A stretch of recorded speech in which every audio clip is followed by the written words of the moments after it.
Hey everyone in Facebook land and live land, come on over to Inspired Choices Network if you want to chat with me. Are you curious about bodies, pleasure, and possibilities? And what about curious about what others are up to on the planet when it comes to pleasure, sex, and play? Have you considered what pleasure can do for your life, your body, and your bank account? Do you know something magical, delightful, and out of this world orgasmic is not only possible for you, but totally available to you? If you're ready to be the magical, sexual, sexy beast you know you can be, and you just need the tools to get there, you're in the right place. Now, here's the host of The Pleasure Zone, sensual movement artist, relationship and sex alchemist, Milica Jelenic. Welcome, my sweet pleasure seekers. For those of you who are brand new to this show, you are listening to The Pleasure Zone, possibly watching The Pleasure Zone on many of the different platforms that you can access The Pleasure Zone. We are always found on Inspired Choices Network, so you can come over here. During live shows, you can also come over here and chat with me in the chat room if you have any questions.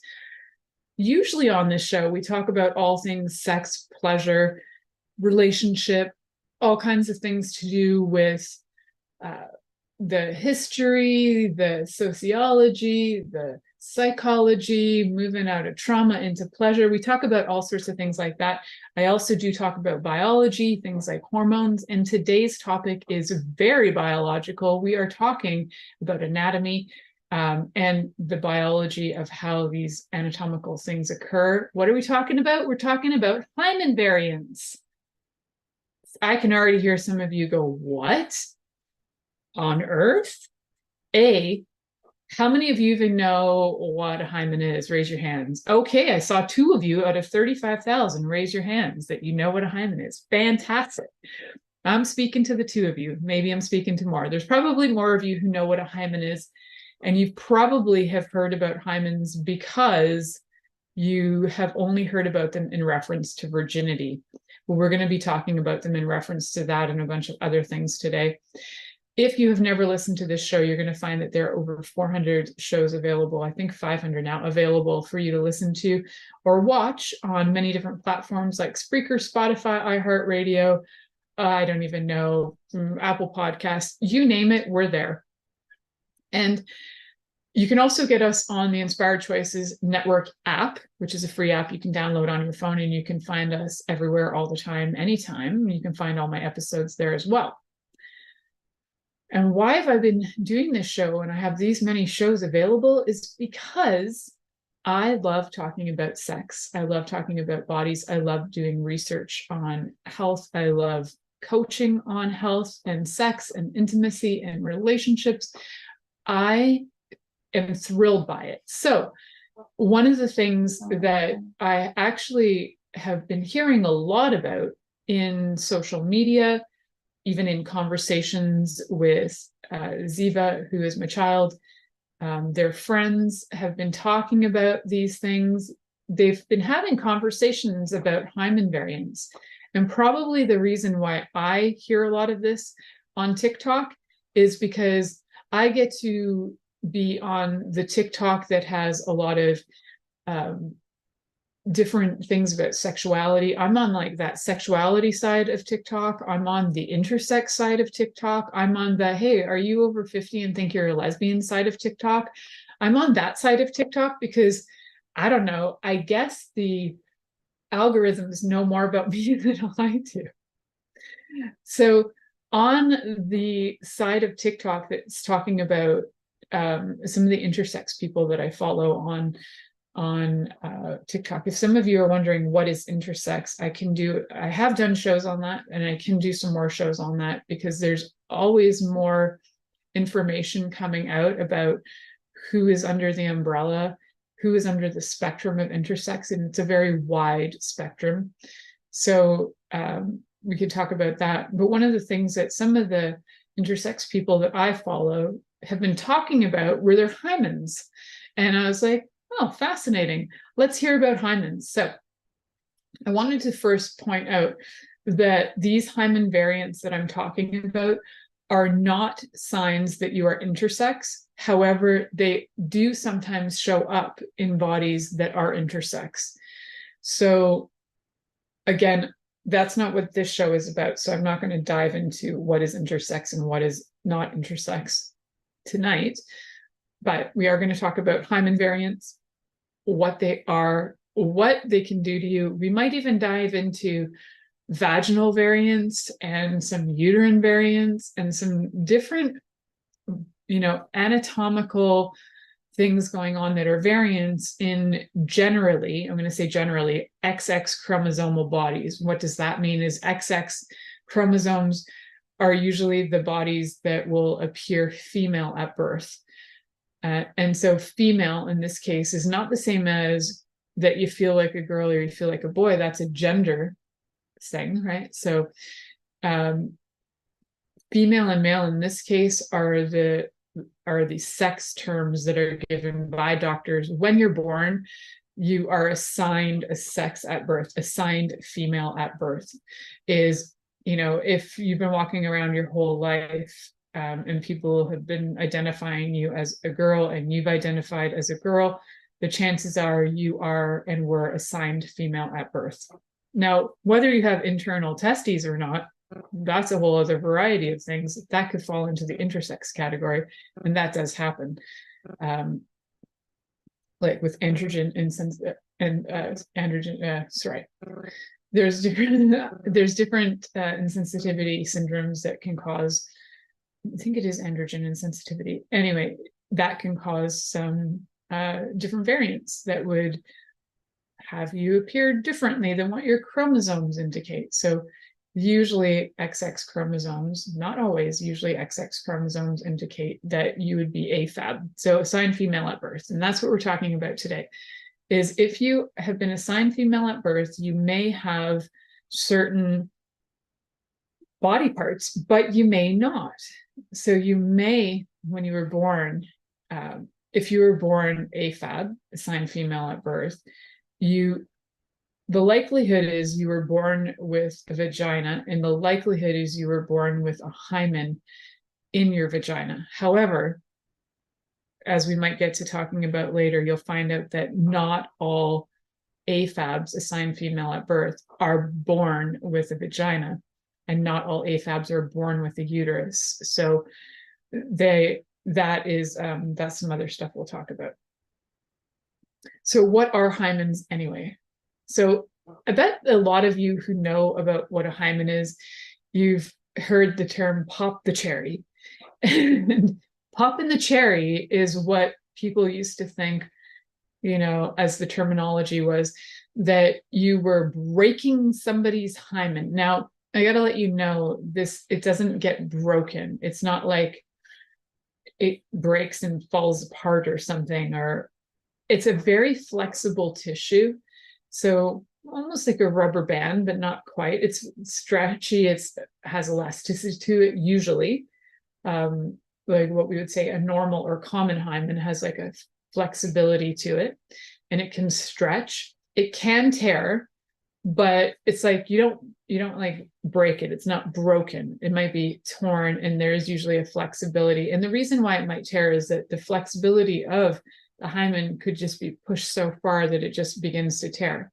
It's like if you blow up a balloon too far and then it just starts to tear, right? So that could happen, or it just pops, right? But I think that's why people also assumed it was like pop a cherry. So, and there are also hymens that can stretch and stretch and stretch and never actually tear too. And then there are ones that are very inflexible and they have different things going on. So what is the hymen? It's actually a thin piece of tissue that's flexible tissue that's located at the opening of the vagina. Now, how many of you just wanted to go check and see if you have a hymen and wanted to dig down and try? The chances of you being able to see your hymen are really slim, unless you're like a super flexible person who can stare right into your vagina. And even then, it's really dark in there. So unless you have some lighting, some extra good lighting, maybe something to help open up, the chances are you're not going to ever see your hymen, and the chances are you're probably never going to feel your hymen either. And a lot of times, historically, I'm going to use Joan of Arc as an example.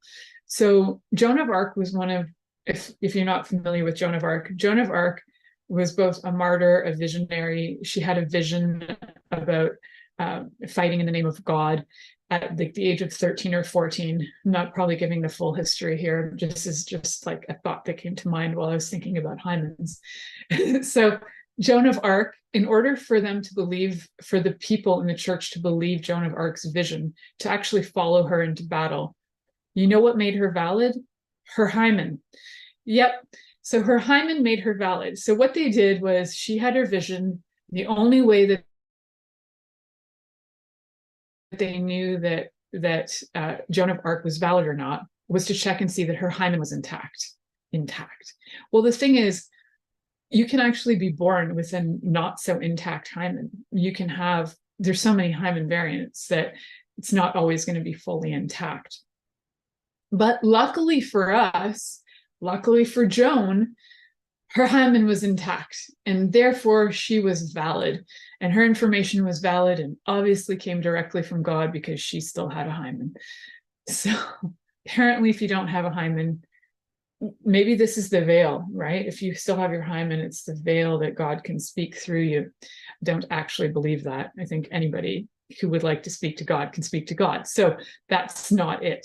And if you don't believe in God, you don't believe in God. That's your thing too. So it doesn't really matter whether you have a hymen or not. But truly, historically, this was like a validating point, is that if you had a hymen, you were valid. And you would, there were often people who would check these things. You're going into, say, become a nun, or you're doing different things. They would check and make sure, oh, if you were a queen and getting married, you would also get checked. Although we know that Queen Elizabeth I, she definitely did not have, they called her like the Virgin Queen, I think, but she really wasn't. She had many lovers, and then, she felt scorned. So then she recreated herself as the Virgin Queen. So she did not probably have an intact hymen. It probably was stretched. Chances are pretty high. So Joan of Arc and her validity all came down to the hymen. Isn't that wild? This thin piece of tissue located at the opening of the vagina that you personally can't see and you probably can't even feel. And she had to have hers inspected to make sure that she was valid. So how did they know her hymen was correct? I don't know how many hymens they looked at in their time, but there's a lot of variance in hymens. Even in what we'll call normal hymens, there's a lot of variance in hymens. So one of the things that we will look at is like, what is a normal hymen? What are some variants? So normal ones will have the ability to stretch and open, and they're flexible. That's just kind of what it is. It's just like a tissue like I'm showing you my full hand if you're not watching video. It's a very strange thing to try and explain visually. So let me put it this way. If you got a piece of saran wrap, and the saran wrap is clear, it's got some flexibility to it, and then as you stretch it, it starts to like just tear away. That would be like a normal kind of hymen feel or look to it, I suppose. That's the best comparison I can come up with right now. And then if you take that same cellophane or saran wrap, and can I even say saran wrap? That's like should I get paid by saran wrap for mentioning them because they're like a brand? So whatever. Take that wrap, and if you had multiple layers of it, it became stiff. That would be another variation of a hymen. If there were 2 slits in it, that's another variation of a hymen. If there are multiple little holes in it, that's another variation of a hymen. And if there's one tiny little hole in it, that's another variation of a hymen. So there are, basically 5 kinds of hymens that you'll find in the world. And we're going to talk about all those tonight, and probably some other things as well. If this show hasn't already got you intrigued, well, I don't know what will, because who doesn't want to talk about hymen variants? The reason I really wanted to talk about this truly was because a lot of these hymen variants cause pain for people born with XX chromosomes. It can cause pain with sex. It can cause pain with anything being inserted into the vagina, including like tampons or fingers or anything like that. So if you are somebody who does experience a lot of pain when it comes to having anything inserted into your vagina, there, you could have vulvodynia, you could have vaginismus, but you could also have a hymen variant. And one of the ways to find out if you do or not is to go to a doctor. But the thing about doctors is a lot of them don't know or haven't been trained in hymen variants. So you want to make sure you're going to a gynecologist that will know about hymen variants. And sometimes you have to actually say to them, I think I have a hymen variant because of blah, blah, blah. And now this show can give you information so that while we go through these in the next section, in the next segment, you'll be able to write down some thoughts and ideas so that if you do need to go to the gynecologist to have this looked at, because there is a solution for this. If you do need to have this looked at and you do need to have this worked on, you'll know what to mention to them so they can look for that. And sometimes they might even run off and Google it because they might not have ever heard of it. So we're talking about hymen variants so that you can have less pain and more pleasure in sex, if that's what you choose, or even just have a tampon if you need one. So we will talk about that. You're listening to The Pleasure Zone here on Inspired Choices Network, and we'll be right back after this commercial. Are you secretly a voyeur, wondering what's going on in other people's sex lives? What if now is the time for a totally different sexual evolution? Are you interested in people who are pioneers of different sexual and pleasurable practices? Lean in now with Milica Jelenic, where she will entice you and your body to know your own pleasure zone. On the Pleasure Zone radio show with sensual movement artist Milica Jelenic, you'll receive tools, inspiration, and a foundation to allow yourself to receive more in your sex life, and quite possibly other areas of your life as well. Listen for The Pleasure Zone with Milica every Monday at 8 p.m. Eastern Time, 7 p.m. Central Time, 6 p.m. Mountain Time, and 5 p.m. Pacific Time on InspiredChoicesNetwork.com.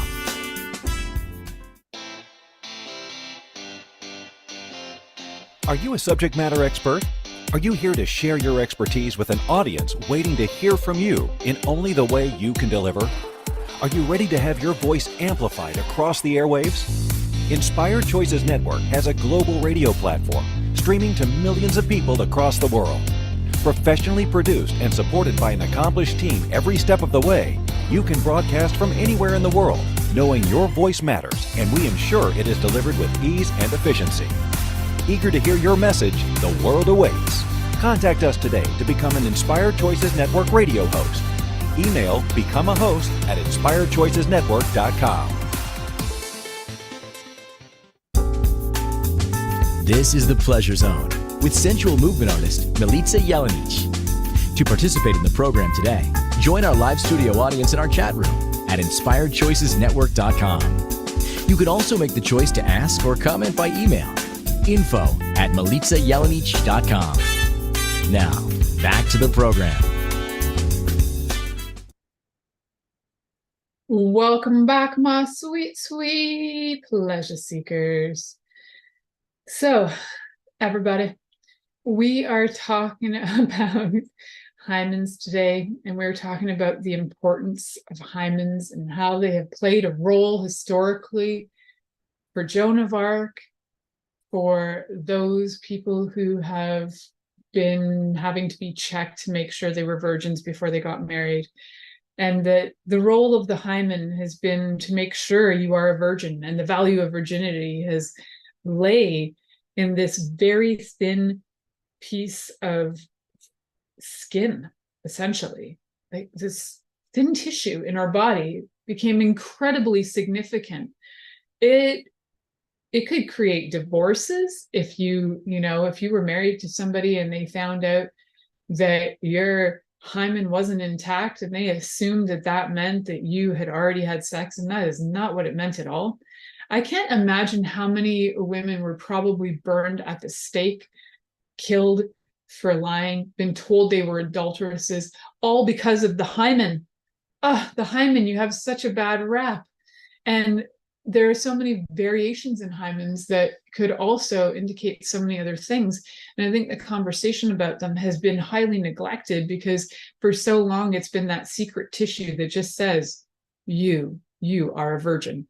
And what do we know about virginity? It is just a construct of the patriarchy. That's all I got to say. And the patriarchy is not kind to anybody, men or women, but it does have to do with ownership of women. Particularly because if she were a virgin, she had more value.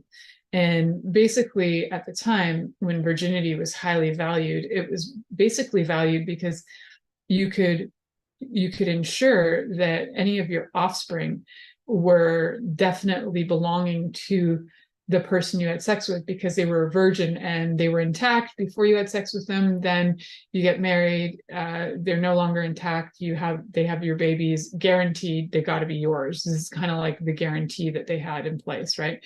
And then what would that mean? Then that person could carry on your lineage, whether it was because you were upper crust, if you were part of any, whether you were in the royal family or you went anywhere that you would have your lands being passed on generationally, then you would have a true blood lineage, and the hymen proved the true blood lineage. It was also valuable in that people would buy the virgin. Basically, you were bought, because you were traded for things like, as a virgin, you were traded for things like land and crowns and titles and cattle, and traded with chattel, because originally that you were part of chattel if you were a woman. So you were property of the man. And one of the things the man wanted as part of his property was your hymen. I know, does this sound incredibly controversial? It's not, it's just what was. It is true in still some countries, because there are, as much as you can have, your hymen can be like removed or adjusted, shall we say, through hymenectomies, if you have hymen variants that are causing you pain. There are also some countries where you can still get killed for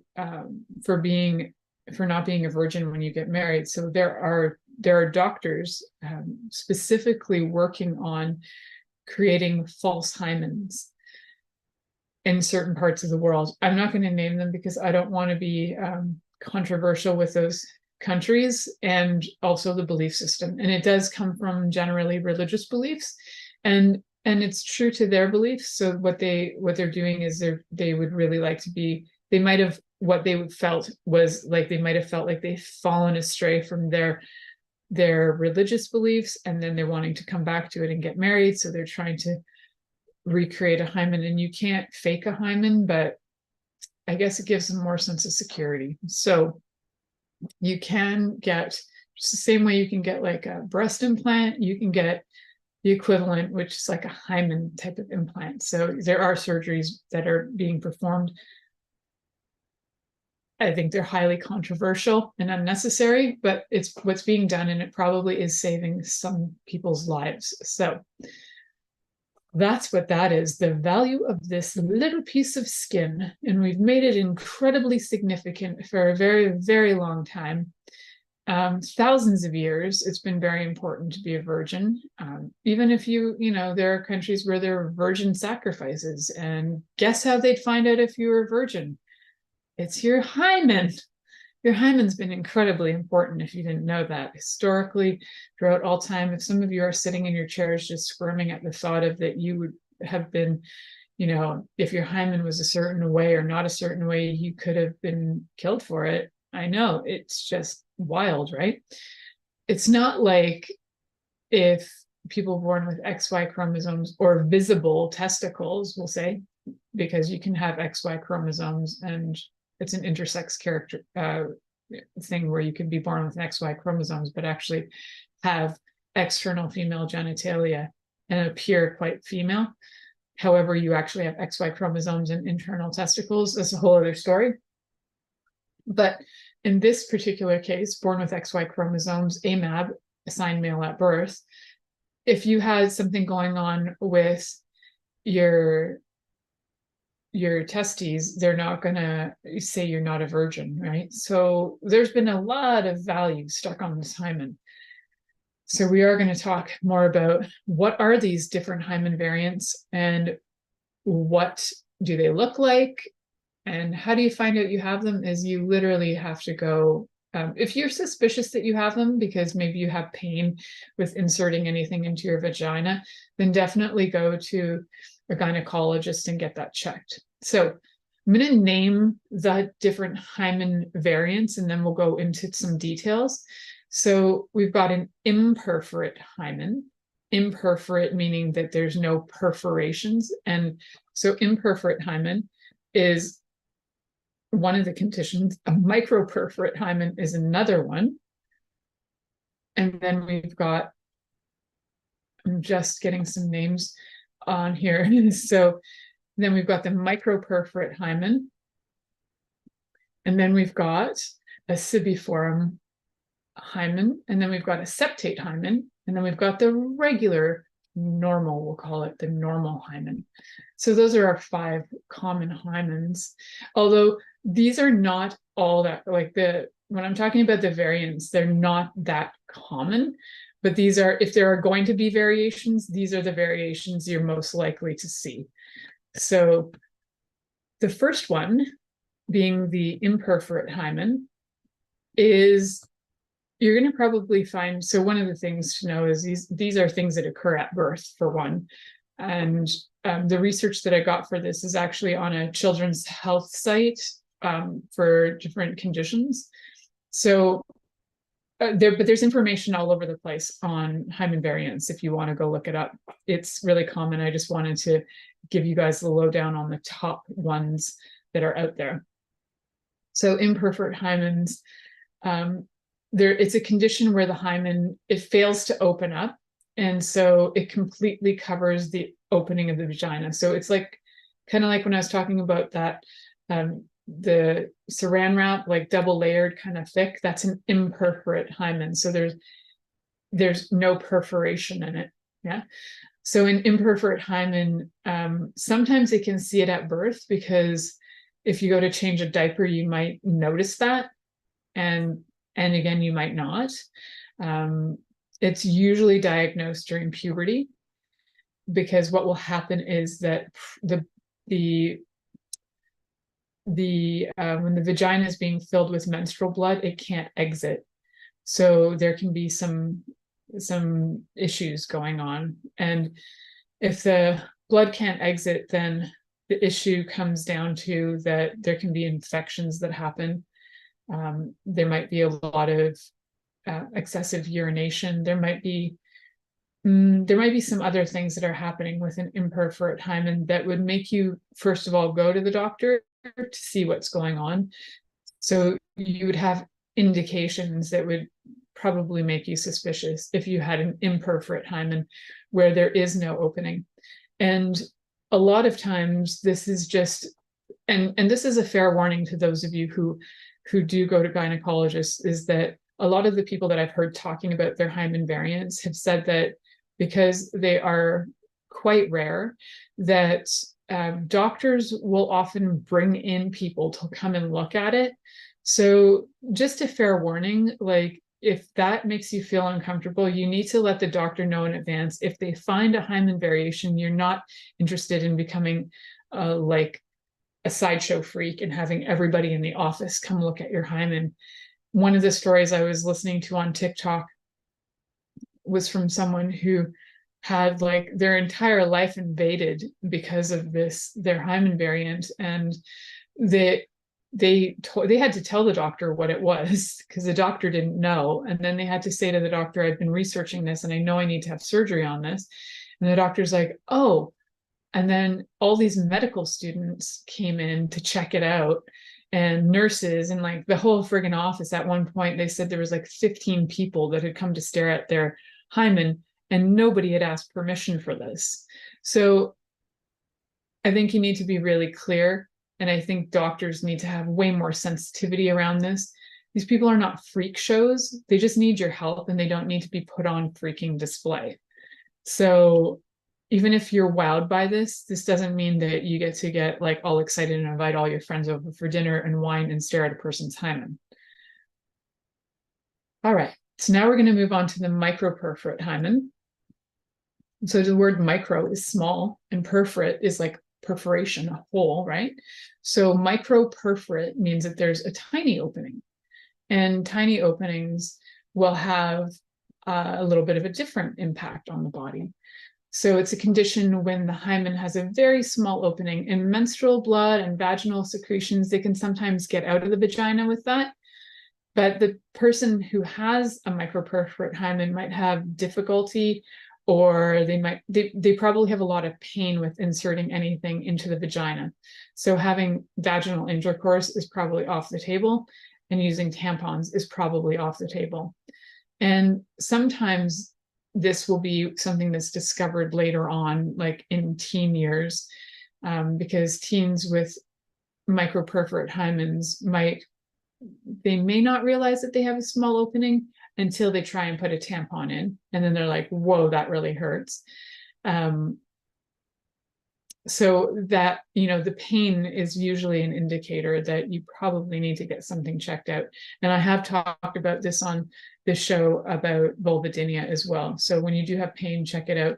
If they're not finding you have any hymen variants and you have something else, then definitely be thorough and ask more questions. And we will talk about some other things that might be going on for you if you do have pain in the vulva area with inserting anything into your vagina.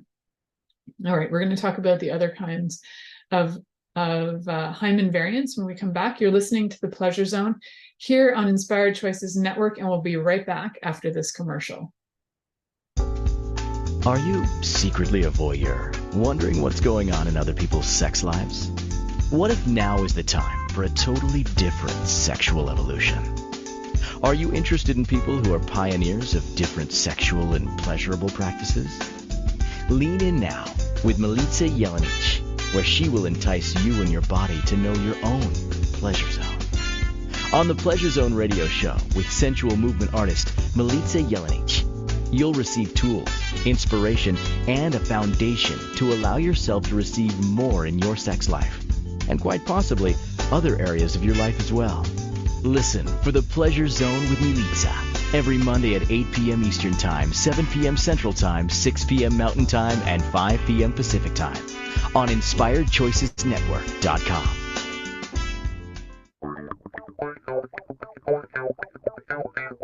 Interested in masturbating for money, copulating for consciousness, and pleasuring on purpose?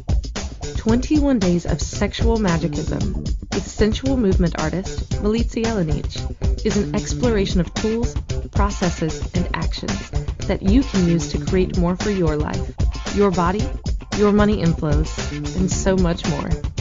Graduated learning for all levels of interest. Learn at your own pace via video classes or join the yearly live class. Take a peek at www.milicajelenic.com.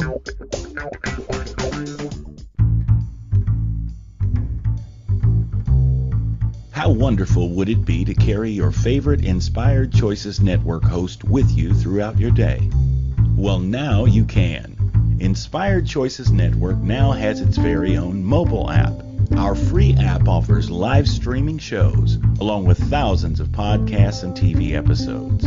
Our shows cover a wide variety of topics. Whether you're waking up with us, carrying us through the day, and taking us to bed with you, we're always here for you to enjoy. We're easy to find. Just search for Inspired Choices Network in the Apple App Store or Google Play Store. This is The Pleasure Zone with sensual movement artist Milica Jelenic. To participate in the program today, join our live studio audience in our chat room at InspiredChoicesNetwork.com. You can also make the choice to ask or comment by email, info@milicajelenic.com. Now, back to the program.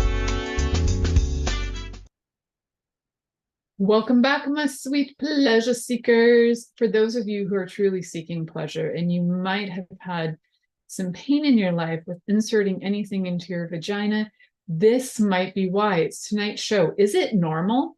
Hymen variants. We're talking all about hymen variants and what they are, how they occur.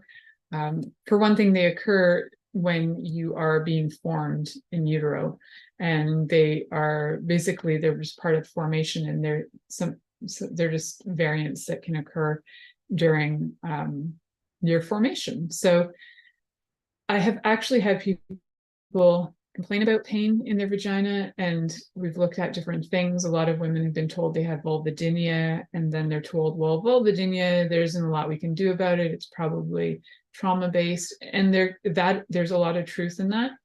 And sometimes there needs to be further understanding, and there may be other things going on. Like there could be hymen variants, and a lot of times doctors aren't aware of hymen variants. Specialists will be aware of hymen variants, so going to a gynecologist who is aware of hymen variants can really help, because that could be one of the things that's going on for you. And it can be a fairly easy, quick solution. I mean, any surgery is not easy on the body, but it can be it's not a very difficult surgery to have it corrected. So a lot of this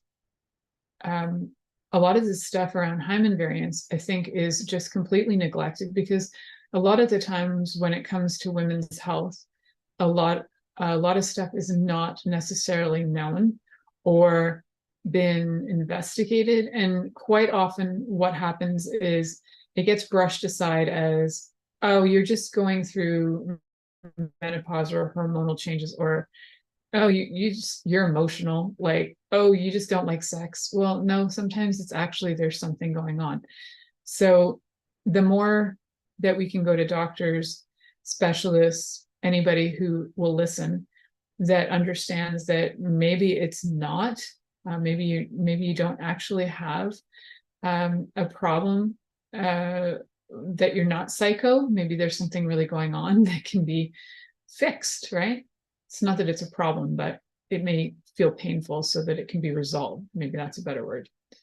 So the imperforate hymen, microperforate hymen, cribriform hymen, septate hymen, we will be talking about the cribriform and septate hymen in this section. What are they, and how can they be resolved? So cribriform, isn't that a fun word? It's like a crib.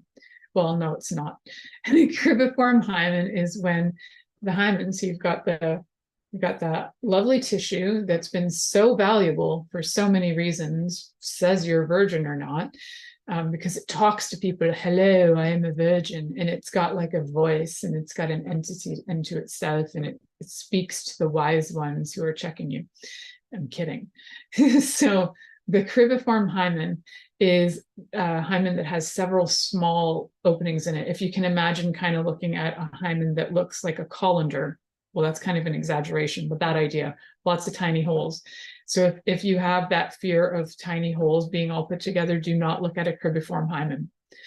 I can't remember the name of that fear, but there is a fear of looking at circles really close together and holes that are really close together. The cribriform hymen will set you off. And if you have that fear, even me probably describing that will set you off. So apologies there. So this is a situation where the menstrual blood and vaginal secretions can also flow through the vagina. But what happens is that there's also pain with this one, pain with tampons, pains with intercourse, pains with finger insertion. So even going to a gynecologist to have these things checked can be incredibly painful. So let your gynecologist know in advance, I think I have something going on with my hymen. Can you please be very cautious? Like, be very aware, light up the area, do what you can, because even doing A, B, C, or D for me is very painful. Yeah, so putting in sex toys or anything like that, any of it can be painful. Anything being inserted can be painful. So lots of tiny holes. The cribriform is kind of like a colander of a hymen. Now we're moving on to the septate hymen. And the septate hymen is a hymen. So your nose is a septum. So here's a visual on the camera. You guys can look up my nose if you're looking on video. You can look up your own nose if you're not, but you'll notice that there's a line. So this is a septum, and it separates two holes. So if you can imagine that your hymen would have like a flesh that kind of comes in the middle and two holes on the side, that is a septate hymen.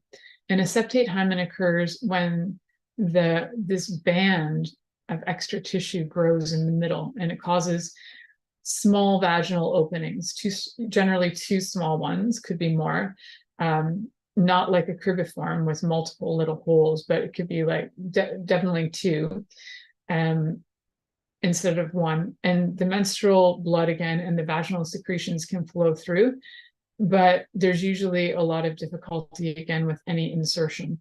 And in some cases, people won't even realize that they have that. Like I have, for example, I have friends that have, and I have like family members that have never used a tampon, because for one, I think one of my cousins who lives in a country where they don't really teach that anything about biology, or maybe they're shy about it, I'm not sure, didn't really know how to use one. So lack of education can be a reason why people aren't even trying tampons, and that's fine. Can also be religious reasons why you're not putting anything in, because you've been told that a tampon will take your ever so valuable virginity. It may stretch your hymen, and that would be an indicator to anybody that you do not have your virginity. Yep. So the menstrual blood can go through. However, there is usually some issue going on. And what ends up happening is that what could happen is that you could get like a tampon in, say it's like you're sticking a tampon into this nostril, but then when the blood fills it, when you try to remove it, it could be excruciating because you've only got this tiny hole to get it out of, and you don't have the full space. So it's going to pull and sometimes snag. It can be really uncomfortable. So with a septate hymen, it's probably best to not try to force any tampons in. And usually when you have a hymen variant, the chances are that when you are bleeding, you might do free form. I can't remember the name of it, where you kind of just like free form bleed on towels, and you just like lie around with like just towels, like old school, like red tent style, where you're sitting on the ground and just free bleeding. And I know there's a different name for that. Or you just might use pads. So what can you do about these hymen variants? And I think I've mentioned it a few times, that sometimes they will see this in babies when they're really little. Sometimes you have to wait till you're older, but they will, if they do usually notice these variants in a baby when they're really little, they will just do surgery on them. So it can be helpful for later on, for sure. But I think it's worthwhile waiting for the child to be able to pick the surgery if they want it later on, if they need it. If you have an imperforate hymen, though, that can be problematic. So that would be something that you'd want to deal with fairly young, I would think, so that if you are having menses, that you want to be able to actually have your body flush everything out. So you can go to talk to different doctors about that. You know, even if you notice it in your small child, like if you're changing diapers and you're like, that's different, then you can always talk to your pediatrician about that and look for solutions. So I don't think you're not stuck with this issue for life. That's what I want to let you know. And so some of the other things I wanted to talk to you guys about is that that there are other variations that might be things that you might not have even heard of. And I have a few minutes that I will talk about some vaginal anomalies, because we have some time for that, and that's fun to talk about. And to remember, though, especially with hymen variants, that if it's causing you pain, definitely get it checked out, and you can probably get a lot more comfort in your body by just having having the procedure that gives you the hymenectomy so you can get it removed. And usually people don't have pain after that. So you want to make sure you're going to somebody who also has experience with hymenectomies. So we will talk some about vaginal anomalies when we come back, and a few other things to look for that you might not have ever considered, because I have a few minutes to throw some fun facts at you guys that you might not have ever considered when it comes to usually XX chromosomes, but sometimes those rare XY chromosomes in the intersex spectrum, that if you are born with a hymen and a vagina or vaginal opening, that you may have some other anomalies that are going on. So we'll talk about that after this next commercial break. You're listening to The Pleasure Zone here on Inspired Choices Network, and we'll be right back after this commercial. Are you secretly a voyeur, wondering what's going on in other people's sex lives? What if now is the time for a totally different sexual evolution? Are you interested in people who are pioneers of different sexual and pleasurable practices? Lean in now with Milica Jelenic, where she will entice you and your body to know your own pleasure zone.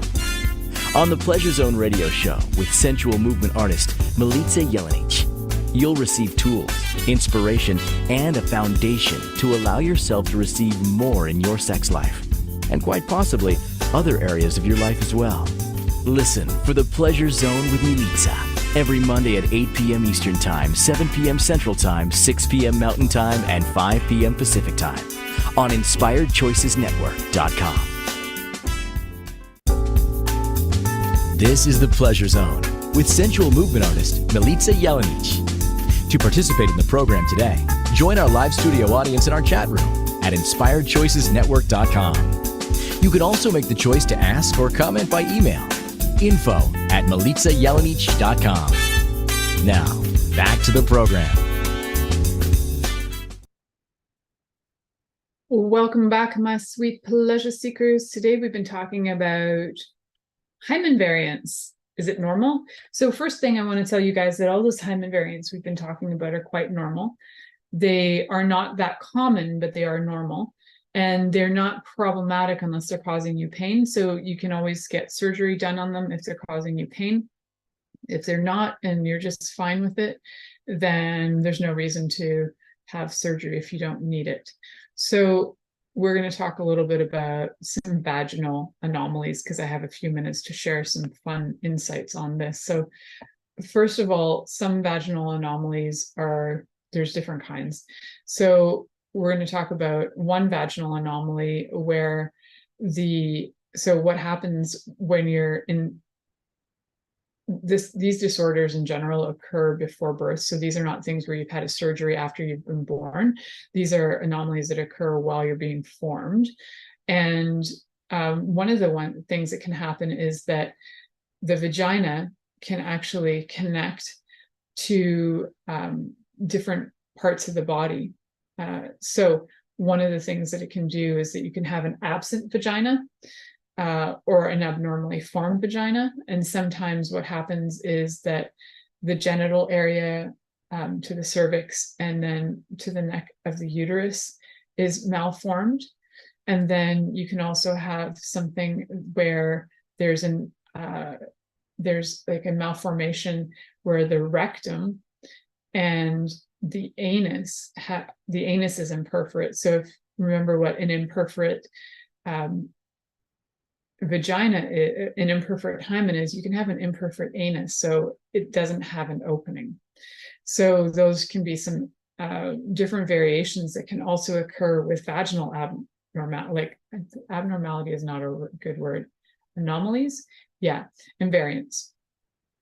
So there is a chance of like 1 in 5,000 of being born without a vagina completely. And there's also a chance of 1 in 5,000 of being born without a uterus, like completely being born without a uterus, but actually growing secondary sex characteristics like breasts, having external genitalia that appear female, and you're born AFAB, so you're identified as female at birth, and you probably identify in your life as female or not, like it's just a gender thing, but you will probably have been identified as female at birth. And one of the things with this condition, which is actually called MRKH, which stands for Mayer-Rokitansky-Kuster-Hauser syndrome. You don't have to worry about the name of it. It's MRKH for short. And that one is where those are conditions that cause the vagina and the uterus to be underdeveloped or absent. So you might have your external genitalia and they can look normal, but internally there can be things that are missing. And one of the ways that people usually find out about that is because they don't get periods. So then you might be like 18, 19, 20 going, hey, what's going on? And they go to look in you and they do a scan. Now, I don't know what they would have done 200-300 years ago. They would have just assumed there was something very different about you. But nowadays they can go and they can scan and they can find out, hey, you don't have that, it's gone. So it's not the same as having it removed because you weren't born with it. So there are variants that may be very surprising when you hear about them. You're like, how does that happen that you can be born without this? And how is it you can be born with a shorter vagina or a part of a vagina or missing or no vagina at all? So these are like, really, they're not common, but they're actually kind of common when you think about it being in 1 in 5,000. The chances are that one of the people that follows me on social media or more has this and maybe doesn't even know, or maybe they do know. But I'd be really curious. I'd love to hear from somebody who actually is born with MRKH, and I'd love to interview you because I've not had a chance to talk to somebody about what it's like to grow up. You'd probably grow up assuming that you have a vagina and assuming that you have a uterus, one or the other, or you can be missing both or one or the other.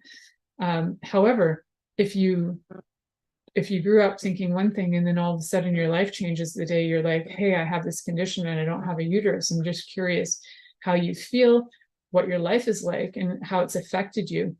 I'm always curious about how these things affect people because I think there's a lot of pressure in the world to be having certain assumed characteristics or assumed even things that, well, you're AFAB, you're assigned female at birth, therefore you must have a uterus, therefore you must be able to get pregnant and have babies. And that's not the case, even if you have a uterus. So there's a lot of assumptions, I think, that are put out there in the world. And they are, it's just misinformation. It's like a lack of information. So we've got a whole bunch of different formations that can happen.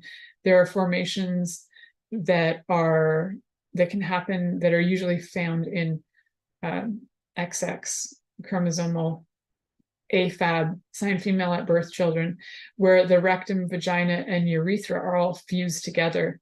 And that's called a cloacal malformation. And so it creates one common channel in fetuses when they're developing. And this could cause a great issue. I actually did meet somebody who had an imperforate anus before, which was fascinating. So I do know somebody who has that. I know of somebody who is born with MRKH, and I do know of I know several people with hymen variants. So I find this all fascinating because I think sometimes we don't know this information, and then we go and we could actually misjudge a lot of this stuff and think, well, that's just not normal, or that's not okay, or places a lot of judgment on people. So I think the more information we have, the better we are at not judging others about what their genitals look like, or even internally, things we can't even see. Like, you can't even see if somebody has a uterus or not, but we judge people based on that. Like, having a uterus makes you female. Does it? Because 1 in 5,000 XX chromosome people are born without one.